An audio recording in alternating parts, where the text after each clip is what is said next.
guys, can you hear me all right? Hey, yeah, how's it How are going? you doing? Doing Very good, well. doing good. How about yourself? Yeah, pretty good, thanks. I just thought I wanted to come on here mainly because I've been trying out a new pitch at the moment because obviously the most of the fob-ups I'm getting is speak after Christmas. It's like a broken record right now. So I'm sort of trying to preempt that fob-off in my pitch. And essentially, I'm sure, David, you probably use Spendesk, that's company I work for, at Cognism. So basically who I'm reaching out to, it's normally finance personas.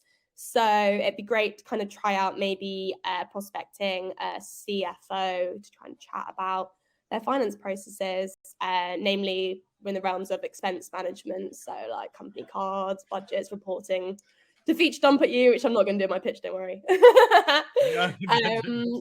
So yeah, do you want any more information or are we sort of good to get things going? Sounds great. Morgan, you taking this one? CFO Morgan. Yeah. Hey, let me hold it down. All right. Whenever you're ready, you can ring. Cool, perfect. All right. Ring, ring. Hello? Hi, am I through to Morgan? Yeah, this is him. Oh, hi, it's Kato calling from Spendesk. I'm not sure if Spendesk rings any bells to yourself. No, not at all. No, that's fine. No worries at all. Bit of context, we're a fintech based in Shoreditch, London, essentially reaching out as work with a lot of fast growing startups, particularly finance teams. Appreciate I've called you out of the blue, probably mid coffee break. I'm just wondering, do you have 30 seconds just for me to give a little bit more context as why I'm specifically reaching out to you, Morgan? Sure, but only 30 seconds, and then I gotta go to a meeting. No worries, we'll keep it brief. The reason for my call here today is that I'm having conversations with a lot of finance leaders, given the time we're in right now economically, and they're looking, going into the new year to maintain efficiency they currently have in their process, but also streamline a couple of areas that could be made a little bit more efficient. Now, Morgan, like conversations say I've been having with CFO We Are Social is that the fact that they're completing far too many manual, inefficient tasks at month end. These include chasing for receipts, reconciling card spends, processing invoices, when really they want their finance team to spend their time on more value-added tasks like forecasting. And the second challenge I'm hearing, Morgan, might be more relevant to yourself from the strategic side of things, is the fact that they have a lack of real-time oversight over spend. The challenge of this is that it means that sometimes a lack of delay when it comes to making these informed financial decisions. Now, I've probably taken 40 seconds of your time. Apologies for that. But I'm just wondering, out of what I mentioned today, so what resonates with you the most, Morgan? I mean, I feel like, receipts. I don't think anyone likes chasing those down from a strategy standpoint. It's bottlenecks a lot of the procedures that we have. Okay, tell me more about that. Like, it may sound like a really silly question, but why is it that chasing for receipts is a bit of a challenge for you right now? Yeah, so we have a good amount of processing that we need to do towards the end of the quarter, in a month for sure, but in a quarter. And when we're looking to do expenses and reimbursements and things of that nature, it's hard to chase those down. So we don't have like the allocation of expenses we need to hand out. And that's really hard to do that when you don't have things in order. Oh yeah, tell me about it. I think just reiterating conversations I'm having right now, just to understand it correctly, it's more, the reconciliation side of things and sort of reimbursing out of pocket, just taking too much time out of your hands when I'm sure you'd rather be spending on other things, right? I guess the time that you're spending tasting for receipts, if you get that time back, sort of what would you better spend that time on? Probably on the strategic things that I need to do for sure. But look, like I said, I have to run into a meeting so I can get a couple things in order here. Sounds somewhat interesting. If you want to see me in an email, that would be best. Yeah, no, I'm more than happy to send you an email. I know what it's like. I get it all the time. It's the way to get salespeople off the phone, rather than chatting to them. I completely appreciate going to a meeting. How about this? I guess if I could tell you that you could get 98% of your receipts in on time, meaning you don't have to spend, time chasing for these, so you can better focus that time on your strategic tasks. Would it be the worst idea to pencil some time later this afternoon to pick up where we left off? Got my calendar open now. Does 2 p.m. work? You said 98. Is that consistent for people within my space? Yeah, I'm more than happy to. I guess if you could get 90% of your receipts in on time, sort of, how would that impact your finance team? Not just yourself, but maybe your finance team. I'm sure they're probably doing. Yeah, Well, Yeah, it would, but is that consistent across the board? Is it 98% every single time? Like, is there any case studies you can tell me about maybe companies in my space that do something similar? yeah, no more than happy to do so. It's interesting earlier you mentioned the out of pocket sort of thing. I guess before I go into sort of We Are Social, I think that's one might quite relevant to you. So why is it important for you to kind of ensure that, you know, a lot of these receipts get in on time? They mentioned time, but what else part is quite important? Oh, I mean, that's the main thing, like I said, is really just to streamline processes and just free up time Mhm. for me to do other strategic things, like, different things that we're looking in terms of forecasting. We're looking to do a couple things in terms of hiring certain people within the next year. So Yeah. those things block me from the strategic view. But like I said, if you want to send me Mm. an email, it's completely cool. And I can look it up from there. Yeah, no, I'll tell you what, more than happy to pop across an email. I tell you what as well, it's all very well me boring you with what we do and getting these 98% of the receipts on time. But until you actually see how this works, I don't think you'll be able to say if it's a fit for you or not. So how about you sit down tomorrow morning so we can show you how you can get 98% of your receipts in on time and replicate similar results that we did at We Are Social. How does 10 a.m. tomorrow morning sound? I could do Friday at 12. Friday at 12 works well, fantastic. So just to make sure got everything correct, just looking to kind of ensure that we get your receipts in time so you can focus in time on more strategic tasks. Would anyone else in your family team sort of benefit from viewing the platform as well? And I'm sure they're the ones as well, probably sending voicemails as well as chasing for the receipts. Yeah, I think we need to get David on this call as well. Fantastic. Right. I tell you what, I'll book you both into call on Friday and we'll have a great chat about receipts. And I'll ping across this case study for you in an email. We Are Social about how they managed to get 98% of their receipts on time. Yeah, looking forward to chatting. All right, speak soon. All right. Thank you. All right, take care. Bye. Bye. Oof. Oh my God, All I'm right. nervous. I had to be a real prospect. That was so great. I had to be a real prospect. Come on, I gotta play the role. That's Yeah. David. You wanna? I've heard that one so you many wanna- times. You wanna go? You wanna go first, David? Yeah, so firstly, an apology from me. As you started that, they in the office they were celebrating someone's birthday right at that moment. So I had everybody kind of go round me to celebrate their birthday. So if anybody saw me move, that's why I had to really quickly move, and it kind of disrupted the start for me a little bit.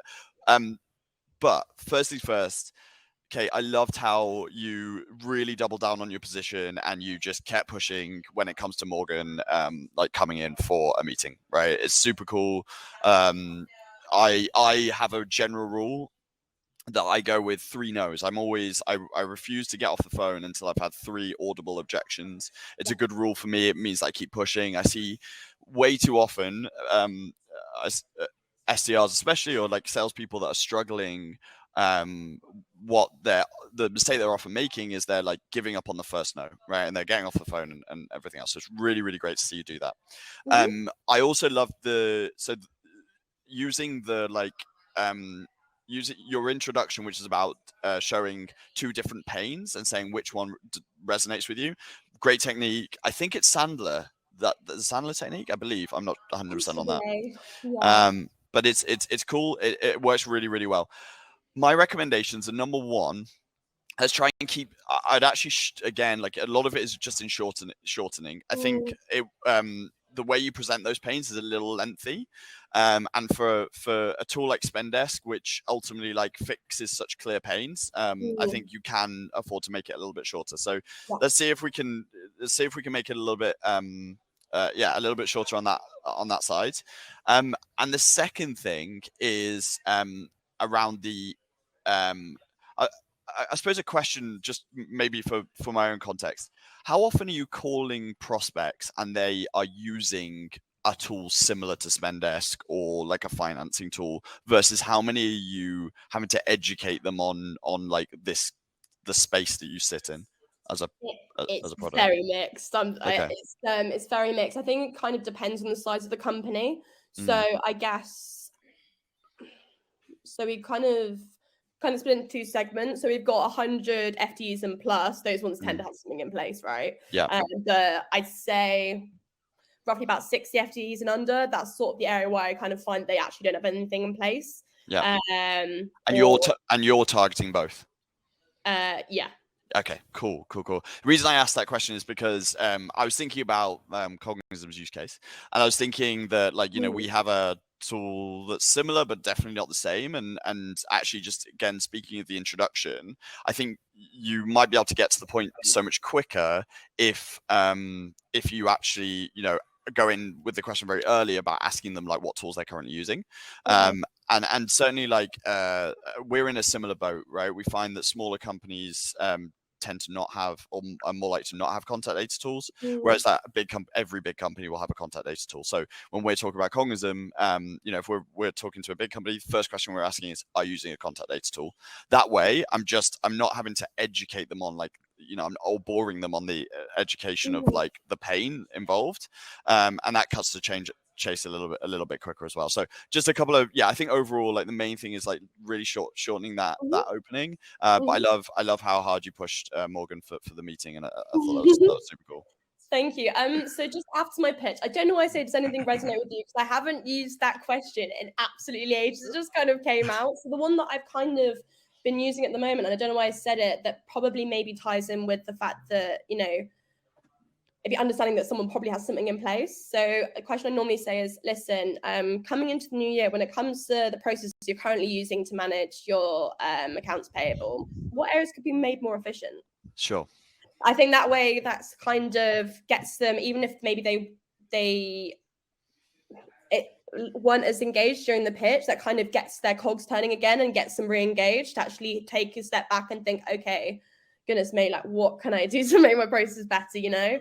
There's always an answer, right? There's always one thing that people do make more efficient, and if they say no, then we got our hands.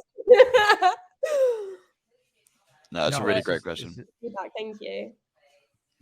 So I think a lot of people would probably agree, right, with what's been said here and what I'm about to say, which is were pleasantly persistent. So obviously I purposely was like saying certain things to see how you would react, but you kept going in a way that wasn't like, but you're like, okay, like, I'm going to ask a question or I'm going to say this. So I always appreciate that. And everyone should also pay attention to that as well. Like, that's a really big piece. Another thing that I wrote down here is, you said, like, tell me more, which is, I think a lot of people, maybe if they don't know where direction to go, or they're like, I don't really know how to navigate this, asking someone, hey, tell me more, could you elaborate, is always going to help you moving forward, right? Yeah. So that's always a good thing to have as well. I like how you lock down the time. David mentioned a couple things that I was going to say, but one thing that you had, I call it the long pitch. So you probably went for like 45 to 50 seconds. Yeah. And the thing is that, like, we ran this as a practice, but the call would have ended when you said the second challenge. I would have hung up the phone. Okay. At that point, because you've just said a whole lot, and I said, and the thing that you did is you limited yourself, because you said, do you have 30 seconds to chat? And I didn't say anything yet. I didn't say, like, hey, like, I have I just would have just gone into it. So you're like, hey, do you have 30 seconds? Like, I didn't really say anything just yet to make you ask that question. Because once you say you have 30 seconds, now subconsciously I'm going to be like, okay, you got to be quick and just go. So like when I said, hey, that company doesn't ring a bell, like, go ahead and just pitch what you were going to pitch me. So you like explain what the company was, and then you were like, let me go into the pitch of what we do. If someone's like, hey, the company name doesn't ring a bell, hey, quick snippet, and then you go into the value prop to save yourself time, because now you've elongated to the point of why you called in the first place, when you could have taken what you were saying anyways, condensed that, and gotten to the point faster. So those are just a couple of things there, and I think everyone's saying long, but the thing is, you could have brought in that and condensed, and you were asking, hey, 30 seconds, and then the long pitch, then the second challenge. I'd pick like one thing and then go from there. So typically when I coach people, I call it like a dart. So it's like, hey, like, I'm going to throw one thing at you and see if it resonates. Now, it might not, but then I go from there, right? And then I move there. But I like the ending question that you had, because it really allows for the engagement there, like efficiency piece. I think that's spot on. Yeah. And then the last thing I said was like the 98%. So the reason I challenge you on that is that you have to be careful about throwing stats out like that, because 98% could mean differently for any organization. Like, if you look, like, 98% could be like a small, not a small thing, but it could be like a small pivot. It could go from like 10 to whatever versus like a 20,000 to X, right? So it's like the 98% can be, the data could be misconstrued. So you have to be careful when you say that. You have to be like, okay, like industry wise, how do I say that stat so it correlates? But that was like my suggestions. That was my feedback there. I think overall you did a great job being persistent and then keeping confident to continuously go down the route that you were going. No, really appreciate that feedback. Just a question on the asking for 30 seconds, just because I'm kind of getting a bit of I'm a bit two minds about this, just because obviously you're calling someone out of the blue, and obviously from asking for the 30 seconds, it's almost asking like you've got a pre-approved contract in place. Do you know what I mean? That like you've got that time to pitch and you're preempting that this is going to be a sales call, etc. How, well, I'm trying to ask, almost how in your introduction would you sort of preempt that this is a sales call whilst sort of making the most time that you have on the first 30 seconds, right? Because unless you keep them engaged with it and they're accepting that it's a sales call, then it could go massively down south. So yeah, how do you sort of preempt that it's a sales call whilst keeping someone engaged and making sure it's really personalized to the person? So you already had an introduction. So you asked if you were familiar and did it ring a bell. So that was your intro. So once they say like yes or no, then you don't have to say 30 seconds. You can say, hey, like I'll be super brief. And then you lead into something that is a peaking, like an interest question. So you would need to just need to lead with something that has them interested to move on. Because the whole thing is your introduction is the buy-in for them to move forward. Now, we can go over different introductions on what you can do, and that's a whole different conversation in itself. But your introduction should be what gets them to be like, okay, I want to hear more. I do permission-based openers. Everyone has different ways of doing it. The whole goal, though, is your introduction should get them to be like, okay, I'm not familiar with you. And that then allows you to be like, let's talk. You don't want to bring up 30 seconds until they're like, I don't want to talk to you, or like, I'm not interested. Then you could use the 30 seconds to then talk a little bit more.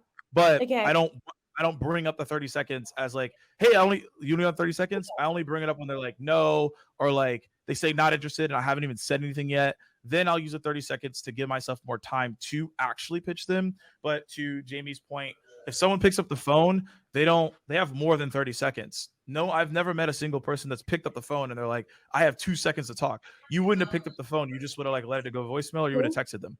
So you have time. So I just go with the intro that allows me to have that time. That's different for each person. And then once I can identify that, then I can go into a question or a value prop, or maybe I found something on the website that will get them intrigued to want to talk to me. So those are just different ways of going about it. I don't have like an exact answer because everyone's style and approach is different. But if you're thinking of it as a framework, it's what is my intro? And then what is something I can do to hook them in? That's the way you have to think about it. Yeah. Perf. Yeah. Thank you. No, really appreciate that. Thank you. Awesome. Kate, thank you so much for being so brave and sharing, Thank you, Kate. sharing your pitch. You did a great job.